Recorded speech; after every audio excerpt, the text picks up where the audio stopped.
Yo, what's good? Happy Thursday, y'all. We trust and believe and hope that you have had a wonderful week since we've seen each other the last time. It's kind of weird because y'all can see us, but we can't see y'all, but we know y'all be here. So it is, and we appreciate it. And we do appreciate it. It's another episode. In today's episode, I'm coining this. You know, each podcast got their own thing.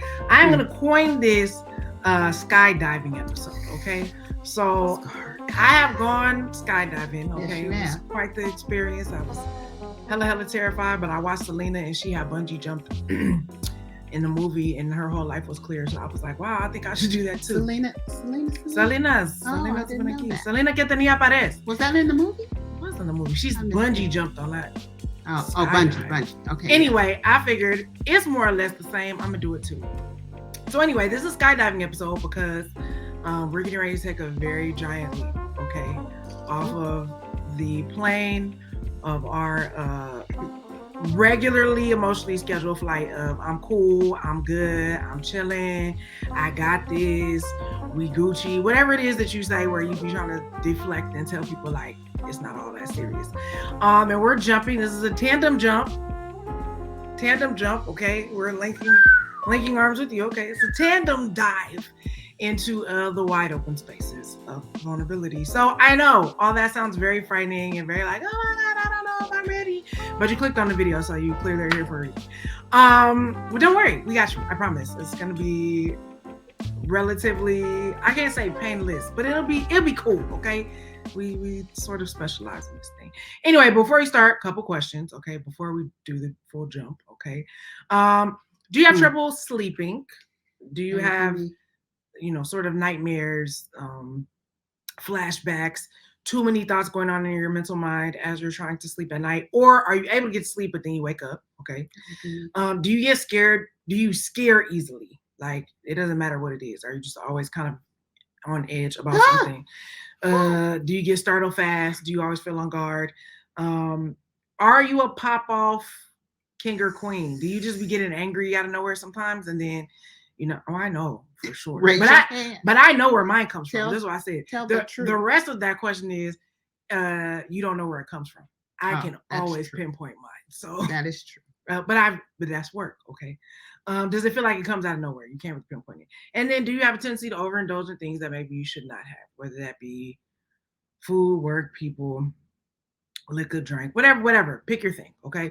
If you answer social media, yes to any of those questions, then I highly recommend that you grab your emotional parachute, number one, okay? Link hands, all right? We're gonna jump in and dive together. And stay tuned because this episode is definitely for you. Hi, I'm Pam Williams, a mother. And I'm Jessica E. Williams, a daughter. And this is a mother and a daughter truthful chat, where we discuss our 35-year multi-layered relationship. We've been through so many ups and downs. Not only are we family, but we're business partners in the high-stress world of event planning and production for short films. We've also shared the same therapist for over 10 years. What some people call codependence, we call collaboration. So join us as we share stories from our lives, have candid conversations with other mother-daughter duos, and shed light on the roller coaster ride of being a woman while raising a woman. Welcome to Truthful Chats. If you're just not joining us, this is your first episode ever. Welcome. We are very happy to have you. Here at Truthful Chats, we are all about the ongoing practice of creating generational wellness. If you have no idea what that term means, you've never heard it before, just check the description box or something below. There's always some information about that. And each month we have a theme, okay? Mm-hmm.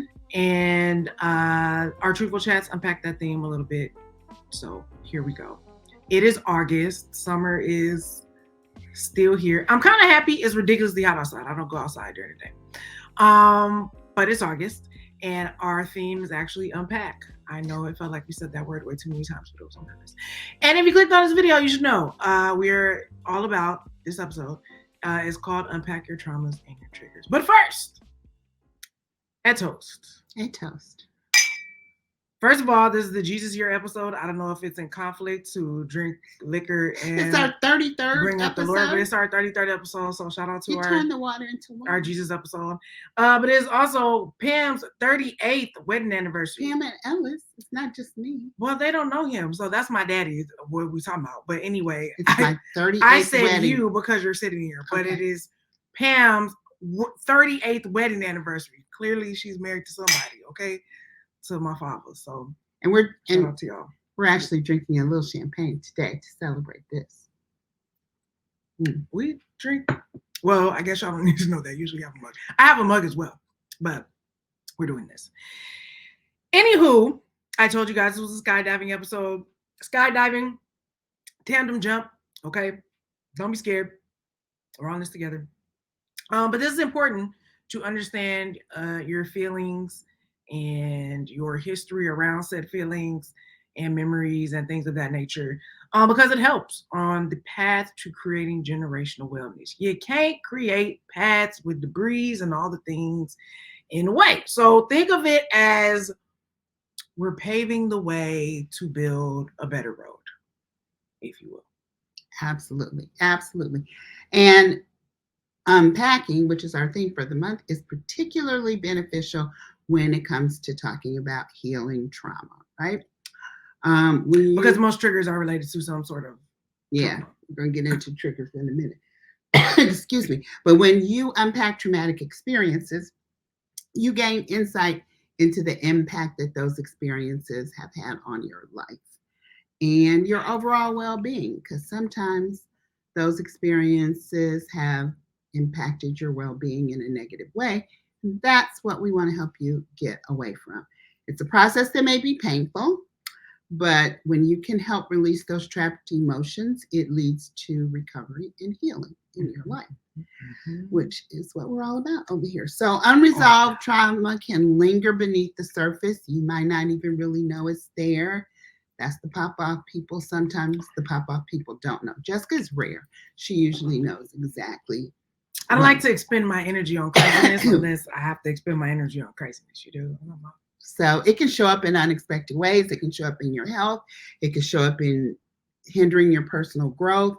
So what exactly is emotional trauma? And you hear a lot of talk about it, especially, since the pandemic and all that. But let's just be clear and get a definition that works with us. So emotional trauma refers to an intense, distressing experience, something that happened. Intense and that was intense. It was distressing. It was overwhelming. It overwhelms your ability to cope with situations. It can stem from a variety of things. It can stem from childhood abuse, or grown people abuse. It can elderly abuse, all of the things. It can stem from abuse. It can stem from physical or mental or verbal abuse. It can stem from prolonged unfair treatment. Black people, raise your hand. Prolonged unfair treatment. Cause for emotional trauma. We all have that, right? The loss. Oh, sorry. For the audio audience, we actually have slides today. So we had got away from the slides. We haven't done them in a while, but we decided to bring them back. So if you're driving in your car or doing something where you can't take notes or whatever, just find the visual, and then we got all the things. You'll have notes. Okay, continue. The loss of a loved one, all right, or any life-altering event. Any traumatic life-altering. Like we just mentioned, the pandemic and other things. We've all had things in our lives that we were like, "Ooh, that was a lot. It was a lot for me to bear. It was a lot for me to go through." And I think I was changed a little bit as a result of it. And sometimes you don't realize it right away.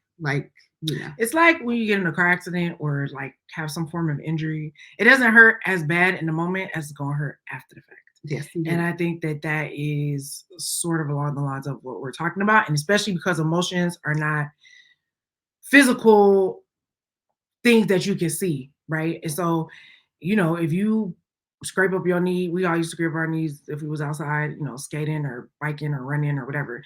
You have an actual wound, right? Blood is really coming out of it. You get the thing and you think. Emotions, 9 times out of 10 things happen and you just be like, wow, that really sucked. But keep it pushing, right? So we've mentioned this a few times, but triggers usually stem from unresolved trauma, and unresolved trauma usually is dormant, right? Because it's one of those things of like, all right, fam, there's no physical scar. Like nobody's gonna be like, wow, well, your dad said that to you. It really cut a huge gash over your heart. Now you bleeding all over everywhere. It's probably not gonna be that. And so a lot of that stuff lies very dormant or very underneath the surface or is not addressed, right? Because most of the time in the moment you don't feel like it's that big of a deal, right? But it does alter the type of person you are, how you shape your thoughts, your emotions, your behaviors, but it usually has like after the effects. Effects. Case in point, I burned my hand last week. It feels like this week. Was it this week or last week? I think it was last week. But like I'm starting to develop a callus on my hand. I hope it goes away because I like to have smooth skin. But that hurt immediately in the moment. Right. Do you know what I mean? Like it was like, I have a scar of it now, but this is usually how you are emotionally, right? Something happens, there may be some sort of internal scar, but it ain't nothing where you would be like, somebody would have to stop you. It would be like, oh my God, this happened. So when we talk about unresolved trauma, they usually come out of, these few things, right? Emotional disturbances, right? This is usually if you are suffering through some sort of unresolved trauma. Emotional disturbances, so you have frequent mood swings, unexplained anger, or chronic anxiety. So somebody could say something, do something, and all of a sudden you sort of fly off the handle a little bit, and everybody like, that was weird, but okay. You know what I mean? And if you pop off regularly anyway, then it don't seem that weird, but it could very much be a deflection or a cover up for your trauma. Number 2, avoidance behaviors, avoiding situations or people that remind you of the traumatic event. That would be me. Some of y'all, that's also y'all be dating the same type, and it is triggering for you because you have unresolved trauma. And so avoiding situations or people that remind you of the traumatic event. Cities, places. I'm getting personal. We've all done it. Songs, sometimes movies and films, sometimes people, places, yes. Patchouli cologne. Okay, well, it's getting real specific. Number 3, intrusive thoughts. Patchouli oil would be one of them. It's an intrusive smell. Recurring nightmares, we talked about that at the top a little bit, or intrusive memories of the traumatic event. I can definitely say I've suffered that as of late because I've had very traumatic pet loss experiences. And so sometimes they just fall on me. I could be like, we have my pet bird, my son's Ashes there. So I still talk to him and our rabbit and, our dog and all those people. But sometimes when people, well, they're my children, the animals, keeping their memory alive. But sometimes I have like really traumatic race memories, or I'll be back in the moment where they transition. So those can be hard. 4, negative self-perception, so feelings of guilt, shame, or a persistent sense of danger. I think people who grow up in a lot of PTSD environments really have this a lot too, especially for people of color. If they grow up in urban areas, some of the things that you're exposed to that you really shouldn't be exposed to or have to deal with because of systemic racism, though some people don't believe in it. It could just give you a particular cloud or particular filter around some things. 5, relationship challenges, difficulty forming and maintaining healthy relationships. We won't get into that one too heavy because we don't want to step on your toes. But we've talked about that, right? So that is part of unresolved trauma. And we say this all the time to people. They don't be listening to us, but sometimes we be like, it really doesn't behoove you or benefit you to jump from relationship to relationship without taking time to process the previous situation, because you are more than likely setting yourself up for a relationship challenge if you have not assessed what did not go right in the previous relationship. And tell yourself the truth. I'm just going and I'm not just, and now we're gonna say it not just from the other party, but you yourself as well. There may be some things to look over that you may or may not have been able to do a little bit better. But if you don't never take time to process that kind of thing, then you just jumping into the next thing, and then you're kind of piling. We talked about baggage and things, but you're also piling trauma on top of trauma, or like living through the same patterns and cycles and ruts, and then being like, I'm so confused. I'd be so confused. Shout out to Benzino. I'd be so confused. And we'd be like, well, you might have some trauma. And a lot of times people don't want to realize that the common denominator is you. You've been in all those relationships. So somewhere, somehow, there's a pattern that keeps reestablishing. We're not just talking about romantic relationships. We're talking about friendships. Mm-hmm. We're talking about work relationships. Okay. You go to a job and nobody ever likes you at your job. Nobody ever likes you, or the supervisor is always picking on you, or this or something is always, whenever you find yourself saying something is always a certain way, 9 times out of 10, there's some thread that's running through there. And we're not saying that to say like you're a bad person, or I like we just talked about with negative self-perception. If you already are a person that struggles with guilt and shame, right? Hearing something like that would be like, it's you. You know what I mean? It's like a confirmation of like all the worst thoughts in your head, as opposed to what we're saying is you may have some things that you have not resolved, which is why you continue to get the same results or experience the same thing that you're experiencing over and over again, is because there's something you haven't you don't want to look at. You don't want to talk about it. You don't want to think about it. And there could be a whole bunch of reasons for that. Like it could be personal trauma. You might not have nobody in your life to help you assess it. There's could be all sort of reasons. So I think saying that to say like we don't want you to hear that and be like starting to feel even more down on yourself, or just have a whole bunch of negative thoughts and connotations associated with that, because this is a tandem jump. We're jumping. And listen, we tandem jump around here all the time.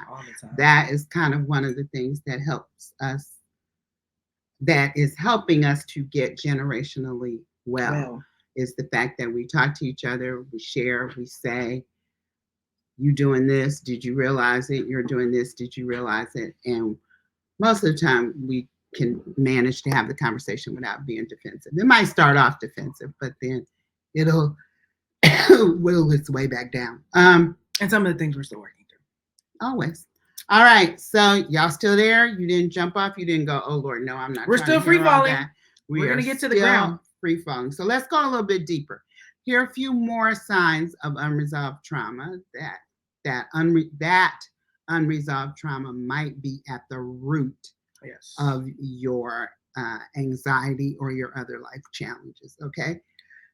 There's a slide here for those of you all who are listening. So, all right, let's get into it. All right. So you might have an inability to trust, right? If you've been abused or neglected, or people have spoken to you crazy all your life, and people that you thought were going to take care of you didn't, or people that you expect to have certain expectations from, and then they disappointed you. You are going as humans are inclined to do. Let's just go ahead and say that you have done it to somebody has done it to you. Right. But it provides an inordinate amount of stress in your life when you can't trust people. You just define inordinate for the people who were. That's like, a whole lot. Big incredible amount of stress. You just looking over your shoulder all the time. What's that thing? Waiting for the other shoe to drop all the time. I really struggle with that because you know something. This is going too good. Something got to go wrong. Something has to go wrong. So that's an inability to not only trust people, but trust process, trust work that you've been doing. Just an inability to trust that things could be good. All right. I'm working on it though. I go to therapy. All right. Intimacy trouble. This is an issue that directly relates to the one we just talked about, which is the inability to trust. If you can't trust anybody, then you're not going to be intimate with them. And again, not talking about romantic partners necessarily. We're talking about your family members. We're talking about your coworkers. Not saying that you got to be intimate with your coworkers. That's a whole nother show. Okay, sometimes you need the boundaries, honey. But when you struggle with intimacy, you tend to withdraw from people. You tend to pull away because you don't want to be close. And so that affects all your relationships. You need to be open. You need to be able to talk to people. And when you have intimacy problems, your communication is not great which we always a say lot is of the key. time. You have emotional distance. You might have self esteem, self confidence problems, um, diminished self confidence, feelings of isolation and loneliness. And all of that can ultimately affect your mental health and lead to depression. It's a slippery slope. Like, you can't talk to people, you don't have friends, you don't feel good about yourself, you don't, all of that is going to lead you down a path that you probably don't want to go down. A trickle down effect. Trickle down. All right, irrational fears. You worry about stuff ain't even happened yet, might not happen. That was literally her like 2 days ago. Like she started talking about something and then she started going off and I was like, girl, why are you worried about this? Could happen, that could happen. Da, da, Oh, da, da, da, God. da. Calm down on me. But Girl, drink some champagne and clear. Don't nobody want to hear all that coughing and hacking on the podcast. But when you've endured a trauma-inducing event, you remember it and you have a fight or flight, and your freeze response is stuck over there in a place to try to protect yourself. So everything feels like a risk to you or can feel like a threat. And you're in anxiety all the time. Like, you have these anxiety levels because you're worrying about what might maybe be up the road, around the corner, across the street. In your mind. Yeah. In your mental mind. Yeah. Lack of motivation. Oh my God. This is especially true if you've experienced neglect and abandonment. You ask yourself, why bother? Nothing is ever going to get any better. So why should I try this? Why should I go out with these friends? Somebody's going to wind up saying something to me and I'm going to pop off and then they're not going to like me anymore. Or why should I, try this new job? At the last job, this is what happened. So I'm not going to even try anymore. So you start a business, whatever it is, you start to have a lack of motivation based on that trauma producing event that happened. Could happen years ago, but you still are somehow dealing with the irrational fear of it. And it stops you from moving forward. And then this one, the hypersensitivity. Man, I'm going to give y'all a personal example. It's going to make you laugh, but it's a little crazy. Your friends, family, your friends, family, coworkers, romantic partner might have the best intentions. Somebody can say something to you with the best intentions, but because you are hypersensitive, you take it the wrong way. Your brain feels attacked, even if it hasn't been attacked, and this can turn volatile, and then you pop off, and then the other person pops off, and all the people in your life are walking around in eggshells because they never know if you're going to take a simple statement and blow it up. I know some of these words. Personal example, the other week, my husband was cleaning the oven. We were expecting company. He decided to clean the oven. And I said, there's Easy Off cleaner out in the laundry room if you need it. Why that turned into, I know how to clean the oven, this, that, and the other, blah, blah, blah, blah, blah. I said, I'm just telling you, there are 2 cans of oven cleaner outside. To quote the great American Black classic ATL, your takeoff was weak and you started to make Rashad look bad. I was trying to help you out. I was trying to help you. But so, you are a hypersensitive individual. Indeed. A simple statement like that can turn into something else. So I'm just trying to give you a concrete example. Right? Because, and I think we should, delve deeper, because he has a particular trigger about not being seen as dumb. This is a childhood trigger for him. So anytime that, which we know we've talked about, it's still unprocessed and unhealed. So usually whenever you start to get into that sort of territory with him, it turns into something else. Even if you didn't mean it like that. It was just, I'm trying to help you out. I ain't dumb. Like, bro, ain't nobody said nothing about all that. But I can't do the work for you, homie. Do you understand? So, and we all have our own personal hypersensitivity triggers. Like I told, if you watched last week, I think it was last week's episode, I talked about how my mom was not a person that wanted to talk about her feelings ever. So I would write her letters and, I would try to talk about it. She wouldn't answer. I would say, okay, I'm going to write her a letter, and then tomorrow we're going to get up and we're going to have this wonderful conversation and whatever. And I would get up and say, hey, did you see my letter? And she'd go, yep, and keep going. So I'm hypersensitive about if I feel like I'm trying to talk to you and you're ignoring me, you will see me turn into another kind of person. So Jack. She'll turn into Jack. If you are not familiar, we talked about this on another episode. I gave her alter ego. If you are not familiar with the movie that came out in the year of our Lord, I believe it was 2004. It took the industry by storm. Male men had never responded to a children's movie with so much vigor, and it's amazing. It is The Incredibles. Jack is the youngest child of the Incredibles family, and we might put it on they social media thought just so that I don't know what that copyright infringement, but you got the Disney Plus, you could go. It's the first one, and they thought Jack didn't have no superpowers, and by the end, Jack did have superpowers. And if you know the scene I'm talking about, that's what Pam turns into. What's your hypersensitivity? Your hypersensitive area, since alter we're putting everybody's business on blast. I too don't like to look stupid. I could definitely say that.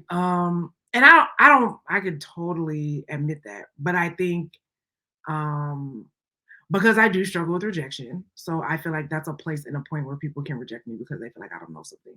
So I can't get really mad about it. I can also get very defensive if I feel like I've already explained something to you and then you want to keep coming at me about it. And then I completely parrot exactly what I feel like you want to hear.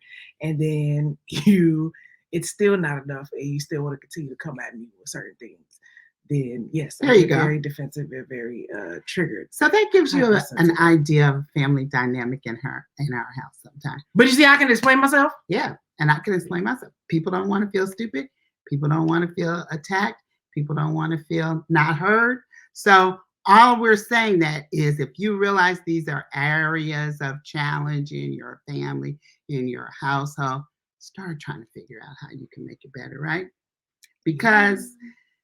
And sometimes that's enough. I mean, we'll talk about healing and resolving and what that looks like how to do it, but we can't really tell you a super detail because it's an individualized experience. Yeah. But sometimes part of the healing is just being able to explain it. Yeah. And being able to admit it and explain it. That's really, really important because when you can't talk about it, you're going to trigger somebody and you're not going to even know that you triggered them, right? You don't even know. Shout out to Rick. And we don't want to do that if at all possible. If we know that something triggers somebody. If you love them, you don't want to be rude. Some of y'all are rude though and petty. Shout out to Kiki Palmer. We're not going there today. All right. So let's talk about triggers a little bit. Again, I feel like people have become more increasingly aware of this over the last few years. You hear people talking about their triggers a lot. We were watching a sermon earlier from... Shout out to my first lady, Sarah Jakes Roberts, and she was talking about triggers and all the things. Maybe the pandemic had a lot to do with it, mental health issues, I don't know. But people are starting to realize that I have a trigger. I might have multiple triggers, and you might be pulling all of them at the same time. Right? Yes. So triggers are related to, actually, Sarah had an interesting thing. She said people started really using it kind of after the Vietnam War because there were so many veterans that were back. So it was about like triggers on a gun, right? That was like the metaphor that like everybody understood. But triggers are all about stimuli or situations that remind you of the traumatic experience. So soldiers are very easy, right? If they have been in war, which I do not believe in. But we thank you for your service. Okay, I have a lot of military friends as of late. I left early, but anyway, I won't get into my political views on that. Anyway, yeah, in terms of triggers, right? So with soldiers, it's very easy if they've been in combat. There are certain things that happen that will trigger them. You know what I mean? Into that particular memory of somebody getting shot or somebody's guts hanging out or whatever, you know what I mean? It just takes 4th of July is hard to a thing. People who are, unfortunately victims of sexual assault, things of that. There's all kind of triggers for people about things. You can have happy triggers too. I know we keep talking about it in negative context, but patchouli oil. Anyway, so or a certain song. a certain song can be Yes, a they trigger can for be. you. It could take you back to a really, really good time in I your life. have great songs. Yeah, and you like, oh man, I and then love all the it. good memories and stuff comes up. You just have to, like I said, be aware of the things that move you. So it usually has to do with, like you said, specific sights, sounds, smells, even certain people or environments. You just run across so fast. Shout out to Jill Scott. Shout out to Bishop. We often use that song for various things in our lives. Anyways, and so when triggered, people usually experience like an intense emotional or physical reaction to something in a negative context. We'll go, if music, it's usually probably euphoric, right? Unless it's like a bad song for you. But concerts are like that for me. Love the experience. Maxwell's come to the bowl, by the I way. saw He's that. doing the full trilogy. So is Beyonce. The way my coin is adding up, I don't know. But The math is not I math. want to be at all of them, and I believe my God can do it. The math Anyway. is not math right now. So anyway, if it's a negative connotation, then maybe somebody's experiencing anxiety, panic attacks, flashbacks, good or bad, depending on what the situation is. And the problem with the trigger is that it usually doesn't align with your current circumstances. Like you literally are present, and I think that's the problem with it. Yeah. Is why this is really important. Pay attention. In a negative connotation, right? Because it takes you out of being present in a moment. That could be a good moment, really. And it transports you into the reality of somewhere you've already been, right? So it triggers you. So it robs you of the ability to be present. It takes you out of your current life experience. And if that happens enough and it's something negative, right, I think we could all kind of hopefully connect the dots as to why that would be bad. You know what I mean? It's like, if you're a mom who has certain triggers, right, and you're having an experience with your kid at that particular moment and you are triggered by something, then you're going to miss that, right? And everybody knows we can't get time back. So having that sort of happen to you can be, or you can react it to your child in a way that causes them now to have a trigger and have a traumatic experience because you're basing what you said or did on something that happened a long time ago. This kid don't know nothing about. He ain't got it. And now they have an unhealed trauma trigger now because of that. Which, again, nobody's passing judgment or passing blame. We're still holding hands and free falling.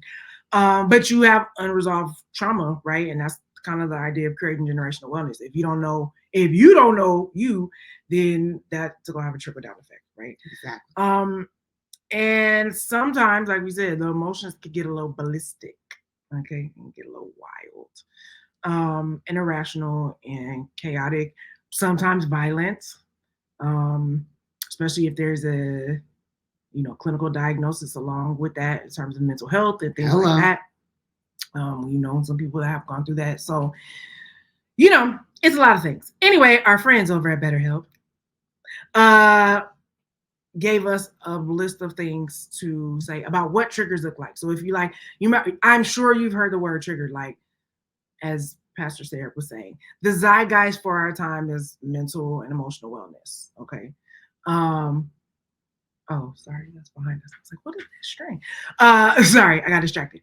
Mental and emotional wellness is sort of the zeitgeist of our time, right? It's a thing. So these might be triggered is a word you've heard, but you're like, what does that mean? So here goes some examples.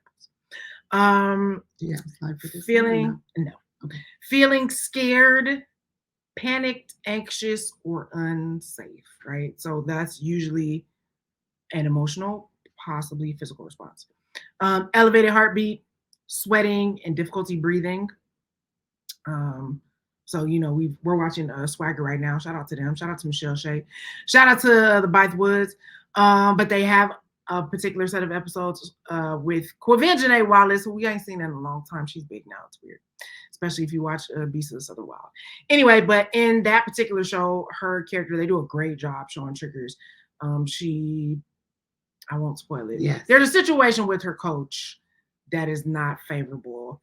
And she has a lot of these things, actually triggers of things that happen because she has unprocessed and unspoken trauma around her particular player-coach relationship.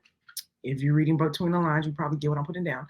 So you see her really go through a lot of these sort of heartbeats. They do a really great job of like moving the camera, like tilting it, like having Dutch angles and like all this kind of stuff, like putting you inside the emotion of what that feels like. So check it out. Feeling like you have no control over your emotions. That they do a great job of showing that, of where like it's just so overwhelming, or she'll super lash out. Urge to run away, escape, or just avoid other people in general.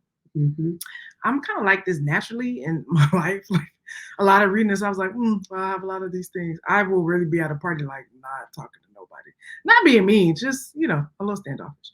I'm not even standoffish. I might not want to talk.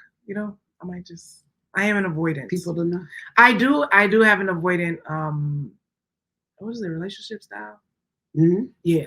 I do have an avoidant relationship style. Rumination or negativity, sort of as like automatic thoughts. We had a discussion about this earlier. My dad's really great at that. Which we've had to like sort of combat, right? This just automatic negative, to jump to the negative of rumination. Inexplicable or unpredictable changes in mood. Where you just really go from high to low, right? There are other things to do with that. ADHD, all kind of clinical diagnoses of other things, which you also may have. But if you really just be going from hot to cold real fast, or something will happen and then you jump super hot, like we was at a 10 and now we at a 55, like, okay, something's going on. Anxiety or panic attacks. We really mean that like physically, literally, like real attacks.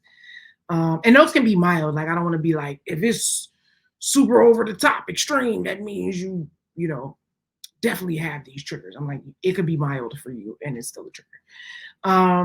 This is not a race or a competition of triggers. Physical tension, clenching fist or jaw.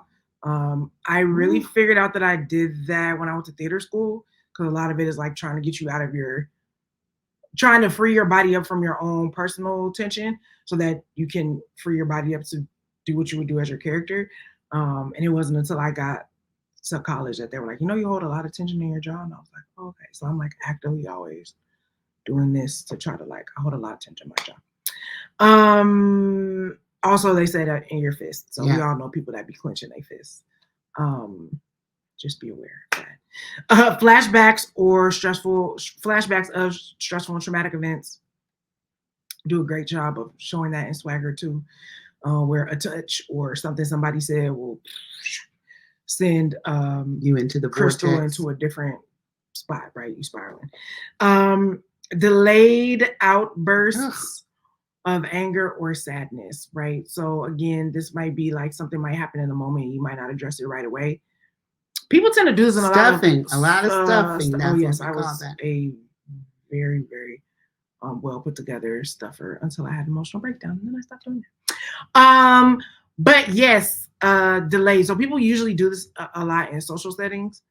Abusers do this too, but like, which is also a form of stuffing, where like something will trigger them in the moment, and then they like won't necessarily address it then, but then it'll be explosive later, right? Like, what was that Megan Good and Lamaya Lifetime movie? Oh, Death Saved My Life or whatever. Saved My Life. Which I enjoyed. Shout out to them. You guys still good stories. I'm not a Lifetime person, but I always watch y'all endeavors.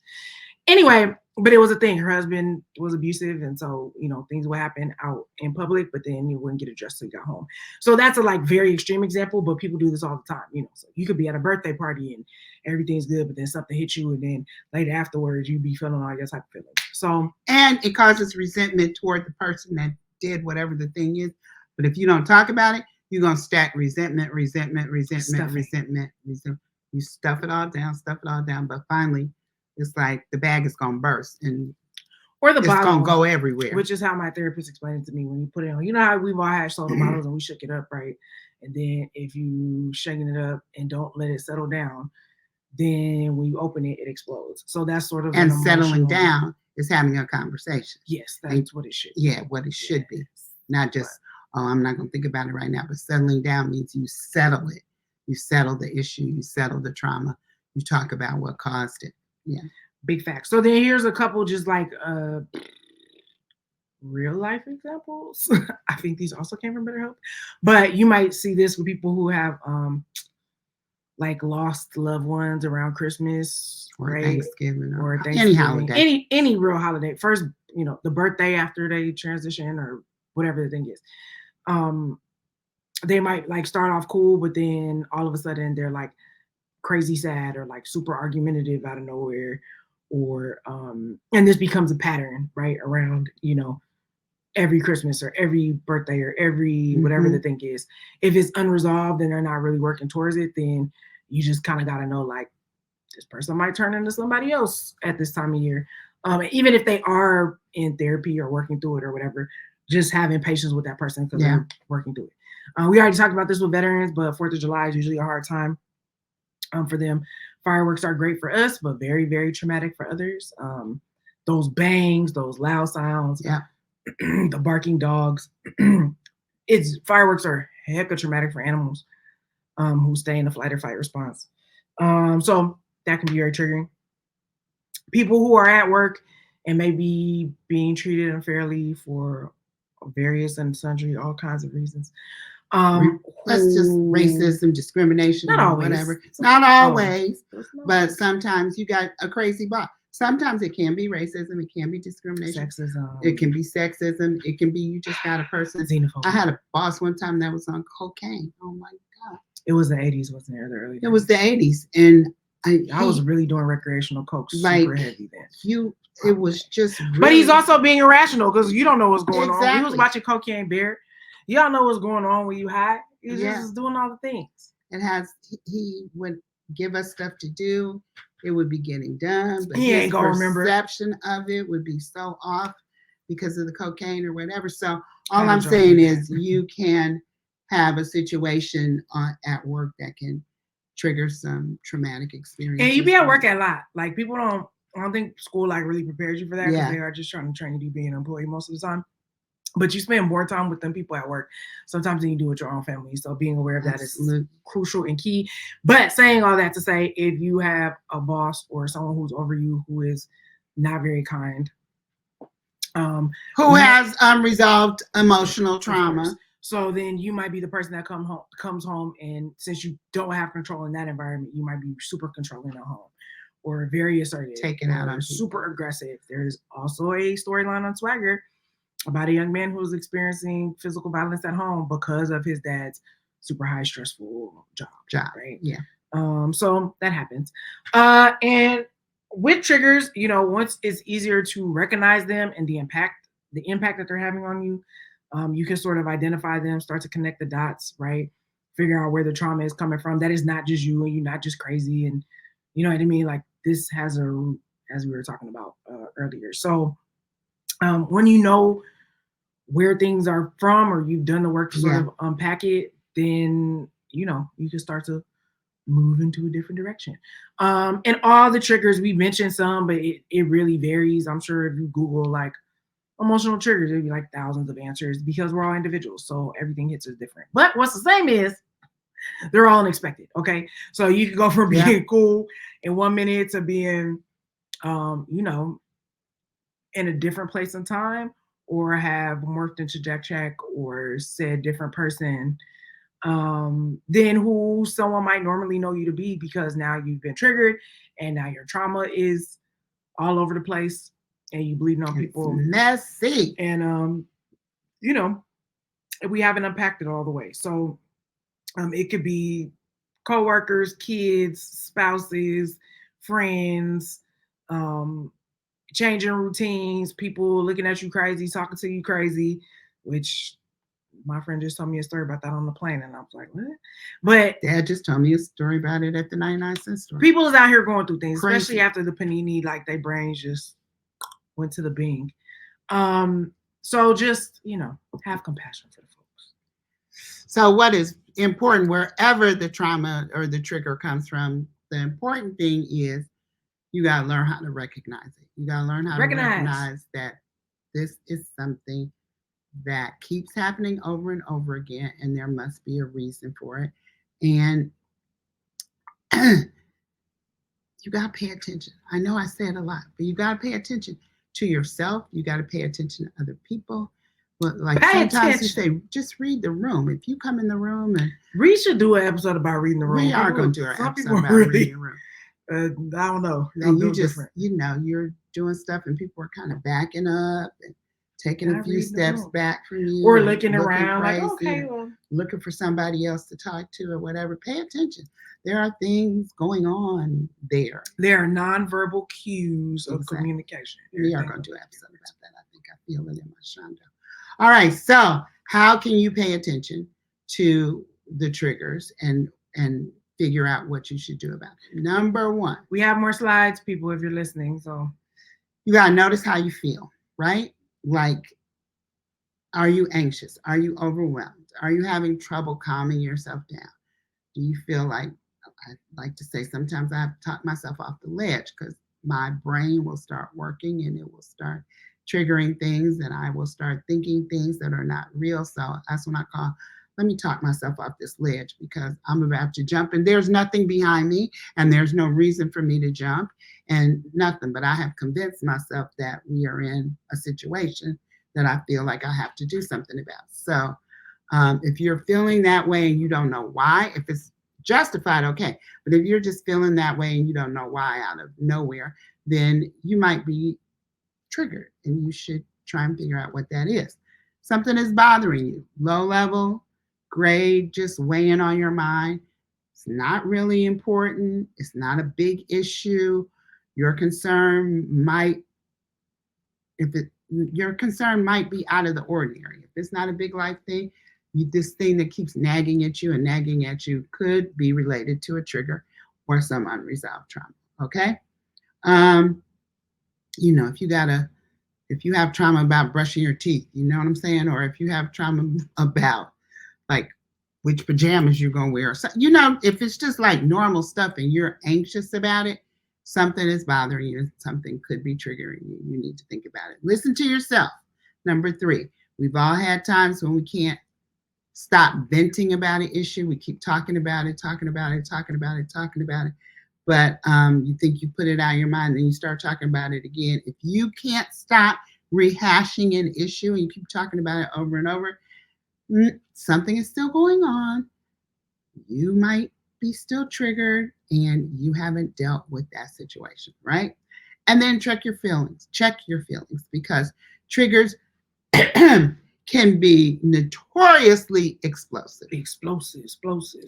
Boom. Just like, okay, here we go. Data new data.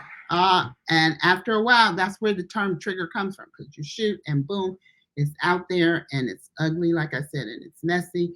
And if you find that you're having an outsized reaction in relation to what's really going on, there could be an underlying stressor there and you need to kind of check in and see if you can figure out what that is. Check in. Yep. Check in. Yeah, man. So yes, we have unpacked a lot of things. Okay. And I know about this time, you're like, well, I got all that. We out here, we free falling. All of that is me. We checked all the boxes. I checked all the boxes. I got all the things. What's good? What do I do about it now? Okay. So, which is why we're here. And this can be challenging stuff. It's very hard to navigate this stuff. It's a process, especially if you're like an adult person just figuring these things out. You know what I mean? If you're a teenager, we're not like belittling your life experience, but you know what I mean? Like you'll have like less things to hopefully, possibly less things to uncover. But if you this lady's age and you just starting to like figuring some of this stuff out, that's years of like stuff to unpack. So we always want to arm you with tools, give you things to think about, to really get to the path of wellness for yourself first, okay? Because we always do the surgery on ourselves before we start trying to do the surgery on the others. And it's all about the path to wellness. So listen, we're gonna sound like a broken record, okay?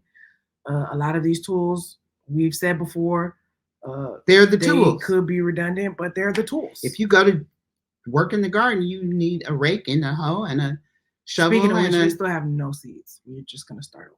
So if you were following us, we had tried to start a garden, but we're at global boiling, so some of this isn't our fault. We're at but the global tools boiling that now. you need to work in the garden are always the same. There's 8 or 10 tools that you need if you're going to work in a garden, and there are 8 or 10 tools that you need if you're going to work on your emotional and mental health and well-being. And let's go to those now. Okay, so number one, you want to educate yourself. Education. Educate yourself. Yourself. Learn about your trauma, which is all the things we've been doing today, right? Hopefully, we're giving you some things to think about, journal about, et cetera, et cetera. Learn about the trauma and the impacts that it's had on you to have a better understanding of your experience, right? It's not enough to just say, yes, that happened to me. What impact did it have on you, right? Like what really unload that. A way that you can do that is professional therapy, okay, or support groups. These are like, specialized places where people be doing these things like for a living. So you can go one-on-one solo, right, by seeking professional help from a counselor or a therapist, somebody who's experienced specifically in trauma healing, right, to guide you through this process. Some of y'all all into the Reiki and stuff. I think that counts. I don't know nothing about it, but and then some of it is like maybe you don't want to be in a one-on-one setting. Maybe you do better in groups, right? So support groups are great. 3, practice self-compassion. I feel like we say every single week, but you have to be patient and kind with yourself as you confront these emotions, these memories, maybe even some people in your life, right? Who are still living, maybe even some who have passed on. Some truth. When you're looking at truth, sometimes it really does require self-compassion. Yeah, and you gotta, not be hard on yourself, recognize what your stuff is and somebody else's stuff, and keep those goals in mind. 4, cultivate a supportive network.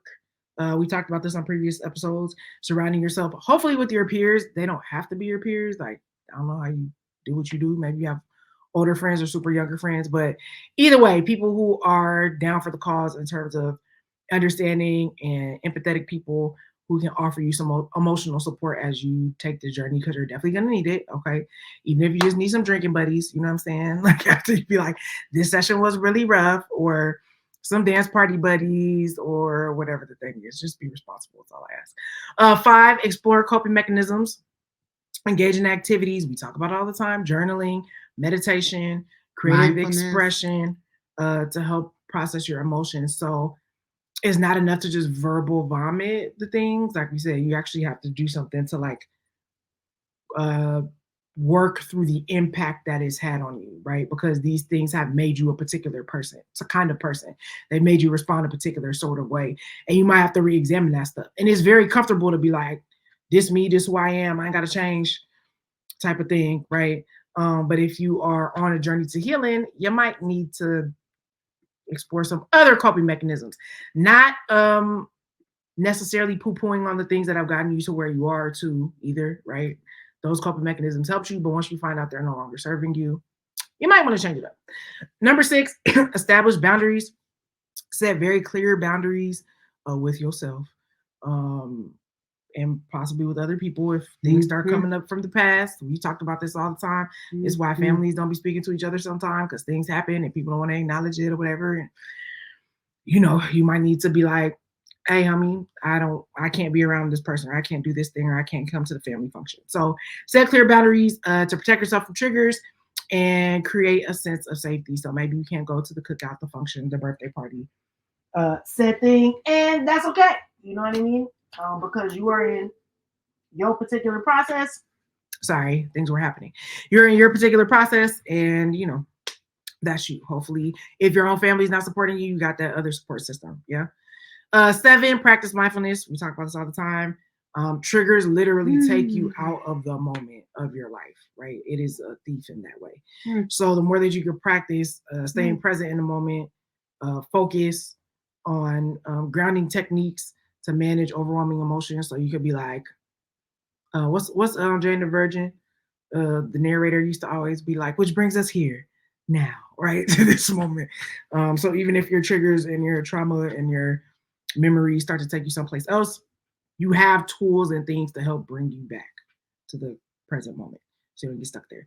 And then We 8. might need to talk about that a little bit too. Grounding technique. What that? I mean, not on this episode. Oh. But we may need to come back around to like Yeah, what grounding techniques. it's like having a tool. You know what I mean? You know what a hammer's for. You know what a wrench is for. You know what a thing is. You know what I mean? But you have to kind of like play around with the techniques to see the things that work for you, so that you know if you are stuck in a trigger moment or stuck in a trauma moment or doing a thing, you sort of played in the mindfulness playground, so you know I need to really stop and meditate right here. I need to, take some breaths right here. I need to go on a walk, or I need to put on this type of music, or mine is a go to the beach thing. I like doing that. I have a Pandora station that's old hymns, like the hymns that I grew up with in church when I was little, but they're all instrumental. So I know when I'm having like it's about to get bad, I need to put on that Pandora instrumental acoustic music to pray by, worship. And and they really are old songs that I grew up singing when I was a little girl, learned in Vacation Bible School, but they bring me back out of that crazy place. So you have to find yours. And then sometimes you just need other people, right? Like there are people I could call that I know could like get me out of funk, not in a way that's distracting, but just like their presence is energy, right? Or life, like life-giving and life-affirming. So, and then 8, healing is a process, man. Like we be telling y'all all the time, like we're not trying to rush. Just ain't no, like they ain't giving out medals for this. This is a 10-year process for us. Let me just, I don't want to scare you, but we've been on this journey for 10 years, which is why we know that the work is the same. The tools are the same. There's really no shortcuts. There are no shortcuts. There's really no shortcuts. It's really the thing. And you have to realize that everybody's emotional healing and their process to get through their trauma is unique to each person, because everybody doesn't necessarily always have the same set of trauma, or they do have the same set of trauma, but it doesn't impact one person the way that does another. People have different social economic statuses, backgrounds, families, support systems, all the things that we named, right? Yeah. So unresolved emotional trauma can significantly impact your individual life choices, your overall well-being, as you said, your ability to be present, your ability to connect, your ability to communicate, your ability to have the quality of life that you deserve. I think that's really what we always come down to at the end of the day, is like, you really want your life to look low key only get to do this thing once. I think you get to do it twice, but that's just me. But this time around, you only really get to do it once. And so, the progress may be small. Gotta take baby steps. I say it every week. You might have setbacks. You might have times where you was doing real good and then you be doing real bad. Woo. We love Queen Sugar. Shout out to Darla Bordelon. That was a lot of her story, right? Was like Darla would be doing real good, and then sometimes she would just fall off the bandwagon, and that's okay too. You can learn a lot from watching these people on the television and the secondary reality if you're paying attention. And people are telling great stories. So shut up. But you gotta take the first steps, right? To acknowledge that you have unresolved trauma, to acknowledge that you have triggers, to acknowledge that life is traumatic, okay? Everything ain't gone the way that we especially now wanted it to go. Life ain't no crystal stair. We didn't land on Plymouth Rock. Plymouth Rock landed on us. You quote all the things. But if you don't acknowledge it, if you don't even start there, if you just, again, when we started today's episode, we said this is not for the people that's getting off the regularly scheduled flight of I'm good, I'm cool, I'm chilling, everything great, I don't need nobody. I'm INDEPS. Do you know what that means? Like, I'm good, like all of that, right? Like all that bravado and all the things that we do to be like, I'm straight, like I'm right? All the social media posting and all that. So if you don't even really start, then you can't get to the journey of healing if you just I'm good. I know that you my man, but in this case, it's I'm good. Yeah. Right. And once you take that first step toward unpacking and recognizing your signs of your unresolved trauma signs, and you learn them and you know what they are, then you'll begin to understand your triggers. And when you understand your triggers, you'll start seeing how you can adopt more healthy coping mechanisms. Because you know what a good example of that is? This is a physical example, but like people who struggle with migraines, like you don't have to tell them when they're struggling with migraines. Or when a migraine is coming. Like they have done the work to identify like, I have migraines. And them and their doctor have done a course of action like, I know when a migraine is coming on. Yep. Like it's the same thing with me. I have a tendency, I have struggled with syncope and dehydration and things of that nature. So I can pass out. Fainting. I know what it feels like when it's coming on. I can't always do anything about it, but I know when it's going to happen. You know what I mean? So I think think of it as like That's good. a physical thing, right? We're asking you to emotionally consult with emotional physicians to figure out what your particular symptoms are. That's very and good. when the things are coming on and what you can do to hopefully avoid something traumatic and crazy happening in your emotional body. Yes, indeed. That was very good. Thank you. Yeah, good. So you want to start to regain control over your life, foster healthy relationships, and continue.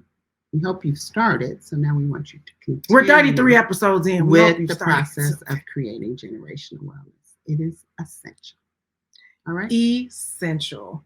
So we hope you have enjoyed today's episode. We know we've been before you for quite some time, but I think it's important, okay? I think we've earned the right to go a little bit longer than we have been. I feel like we've given a lot of information that I hope is helpful. Let us know. August has been it's not a rough month. It's just we've been unpacking a lot of things. A lot of things that need to be unpacked. And they for sure need to be unpacked before the holidays, okay? Because some of y'all about to step into some of the things that we've been talking about for the better part of the year. And I want you to be armed. I want you to be well. I want you to be aware. I want you to be able to step into your family situations over the holidays and be like, we good over here. You have a renewed sense of self-confidence. We want you to be the create generational agent in your family at the holiday parties this year, okay? So we have more things to share. We have 2 more weeks of unpacking August. 2 more weeks. As we do all the other things that we be doing in our lives. But this is important. We like doing this. Thank you for rocking us for 33 episodes. But you're not going to be able to rock with us for 34 if you are not subscribed on the YouTube channel. Follow us on the IG, Facebook, fan base. We are at Create Generational Wellness on all the platforms. If you're listening to us in the auditory universe, please rate, subscribe, write a review, tell a friend to tell a friend. They doing good work over there. They helping me with my life. Think about things I didn't think about. Think about things I didn't If you don't know, about. You don't know. If you don't know, you don't know. So thank y'all, and we will see you next week. I know we're giving you a lot of things to think about, but it wasn't so bad. We've officially landed. We did the skydive. We jumped out the plane.